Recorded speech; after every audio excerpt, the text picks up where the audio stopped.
যখন দেশের রাজনৈতিক দল, পুলিশ প্রশাসন, এলিট শ্রেণীর মানুষ, এলাকার প্রশাসনিকভাবে যারা দায়িত্বে এবং ইউনিয়ন পর্যায়ে, ইউনিয়ন পরিষদের বিভিন্ন পর্যায়ে যারা দায়িত্বে রয়েছেন, তারা যখন শেষ পর্যন্ত ব্যর্থ হয়েছেন, সেই মুহূর্তে আমাদের এই রোহিতপুর অঞ্চলের, এই রোহিতপুর ইউনিয়নের প্রায় 60টি সামাজিক সংগঠনের যুবক ভাইয়েরা একত্রিত হয়ে আজকে আপনারা যে উদ্যোগ গ্রহণ করলেন, যে কর্মসূচি আপনারা পালন করলেন, এই জন্য আমি আপনাদেরকে সংগ্রামী অভিবাদন জানাই।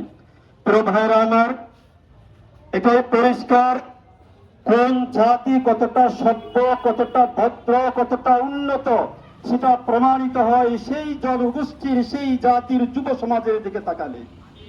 আজকে এই রোহিতপুরের যুব সমাজগুলো, রোহিতপুরের যুবকদের উদ্যোগে সামাজিক যে সংগঠনগুলো রয়েছে, তাদের উদ্যোগে আজকের আয়োজন প্রমাণ করে রোহিতপুরের সর্বস্তরের জনগণ মাদকের বিরুদ্ধে, সমাজের সকল অসঙ্গতির বিরুদ্ধে কুঠারাঘাত করার জন্য তারা ঐক্যবদ্ধ হয়েছে।